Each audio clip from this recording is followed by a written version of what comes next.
Assalamualaikum warahmatullahi wabarakatuh. Perkenalkan, nama saya Almi Hidayah dari Universitas Pancasila. Nah, saya di sini ingin menjelaskan tentang uh, topik dengan tema uh, hubungan keluarga pada remaja. Dalam pada zaman itu udah banyak banget apa keluarganya udah kurangnya pelajaran apa pengetahuan tentang remaja dalam dalam hubungan keluarga. Nah, saya sini ingin membawakan topik itu karena pasti dalam zaman ini tuh udah banyak kasus-kasus tentang keluarga. Contohnya seperti yang kasus yang saya temukan ini.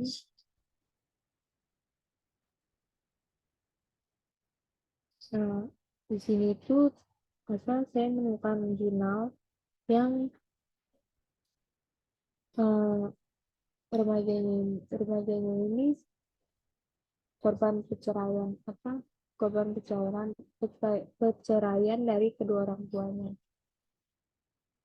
Di sini remaja yang bernama B, laki-laki yang berusia 13 tahun, adalah anak kedua dari 3 saudara. Nah, dari ibu si B ini udah diduga mengalami 2 kali perceraian.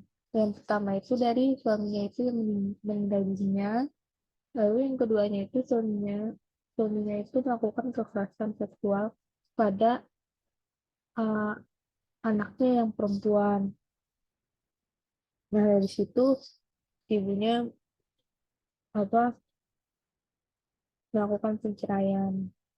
Nah, terus si B-nya ini tuh dari usia 9 tahun sudah kebiasa mandiri karena si ibunya ini selalu nitipin B-nya itu si B ini ke panti asuhan. Karena kalau dalam jurnal ini yang saya baca itu ibunya ini masih sibuk kerja, jadi dia nitipin anak si B ini ke panti asuhan karena emang nggak ada tempat tinggal tetap, belum ada tempat tinggal tetap. Nah, dari kecil itu si B ini si B ini juga kurang dekat dalam hubungannya dengan ibunya sendiri. Jadi kelekatan dalam ibunya itu kurang dekat karena memang si ibunya ini nih ngasuh dia itu dengan pola asuh yang kurang kurang sehat lah. Jadi kayak melakukan kekerasan ke B, terus suka ngomel-ngomel, terus juga dan ini juga dibilangnya si ibunya ini juga hmm, membanding-bandingkan si B ini ke kakak-kakaknya sama adik-adiknya. Nah, nah, dalam keluarga itu apa sih? Keluarga itu tuh orang yang paling dekat hubungannya dengan kita. Jadi keluarga itu tuh figur figur pertamanya kita yang kita lihat.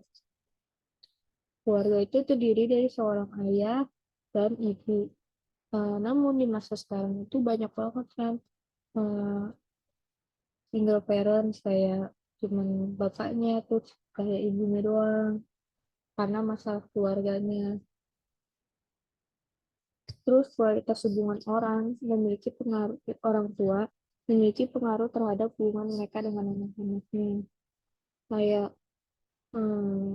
kalau pernikahannya mereka puas dengan pernikahannya, jadi kayak mereka bakal nge-support anaknya. Tapi kalau kalau mereka tingkat tingkat kekerasannya tinggi karena itu akan membuat anaknya jadi depresi ataupun sebagainya.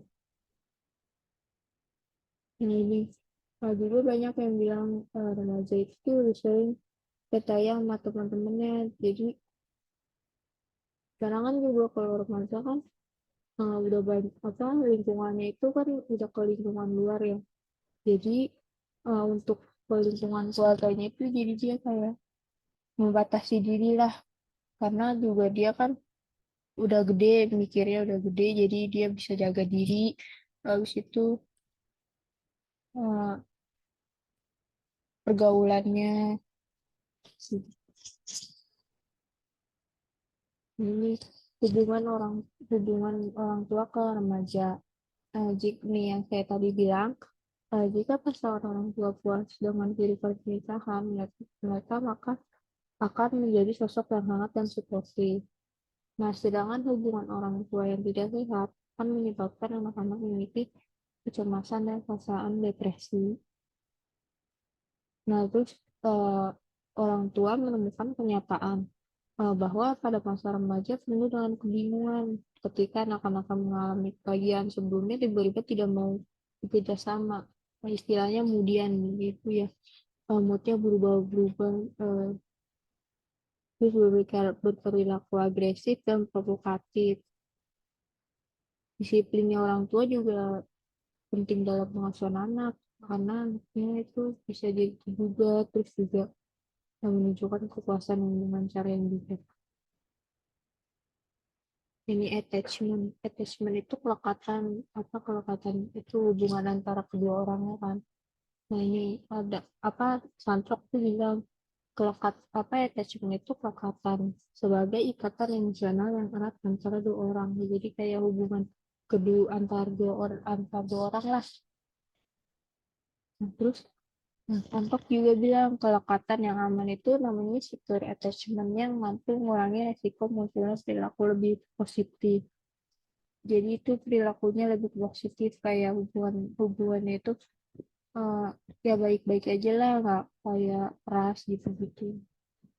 Terus yang kedua itu kelekatan yang tidak aman, insecure attachment itu melakukan perlawanan antar keluarga. Jadi itu kelekatannya kayak nggak aman, kayak selalu berantem dulu antar dua orang itu.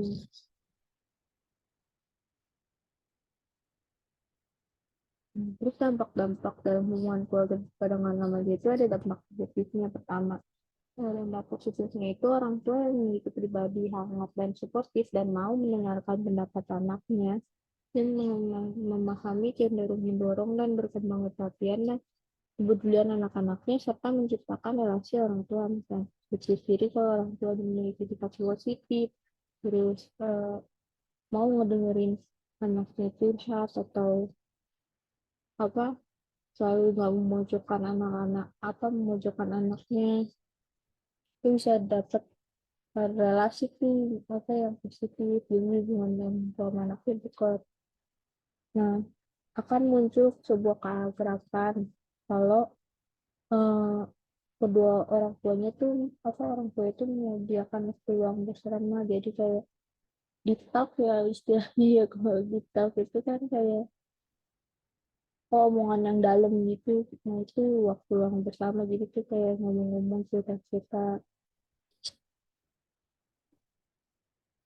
Terus ada dampak negatifnya juga kalau yang saya bilang pertama tadi itu kalau dalam keluarga tingkat kekerasannya itu tinggi itu bakal bisa menyebabkan perilaku tidak sehat kan. Nah itu tuh anak-anak yang pengaruh konflik pertengkaran kedua orang tua itu cenderung bakal perilaku nakal nakal terus bisa juga kejahatan karena mereka tuh ngebandingin kondisi mereka dengan teman-temannya, karena mereka ngeliat teman-temannya kayak baik-baik kalau dengan kedua orang tuanya sedangkan dia kayak enggak kayak eh, kedua orang tuanya tuh udah bisa terus juga ribut mulu jadi dia tuh iri terus makanya dia melakukan kejahatan-kejahatan nakal-nakal gitu.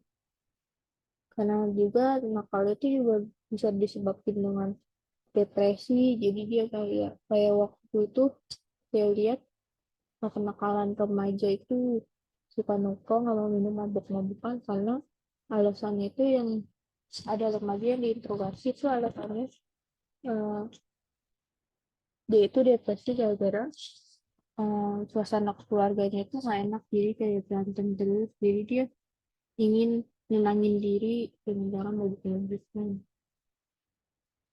Nah, terus dalam studinya Wyman Cowan Hectower dan Pedro Caro pada tahun 1985 dalam studi ini mengatakan bahwa orang tua yang bercerai maka akan membuat tingkat kecemasan pada remaja itu menjadi tinggi. Nah ini nih tips and triknya tuh biar hubungan gimana sih kalian kayak bisa deket gitu mau yang keluarganya. Nih, faktor utamanya sih emang komunikasi kuncinya sih. Kuncinya itu komunikasi selalu jalan. Gitu. Kalau nggak ada komunikasi apa-apa juga susah. Nah, apalagi kalau diem-dieman aja maksudnya. Maksudnya kayak udah nggak peduli satu sama lain itu berarti udah nggak sehat itu hubungan sama keluarganya. Nah, ini contohnya nih makan bersama kan. Makan bersama saya pribadi juga masih nerapin ini contoh makan bersama ini karena menurut saya itu ketika kita makan bersama tuh semua apa semua semua yang ada di dalam kita ini kayak eh, secara berbutu itu udah lagi relax gitu kan. Nah itu tuh bisa apa kayak kita cerita bilang ada apa hari ini tuh lagi kenapa terus ada apa gitu-gitu karena orang tua juga pasti bakal bakal ngedengerin anaknya cerita. Ini dapat yang saya lakukan. Nah, jika ada pertanyaan bisa saya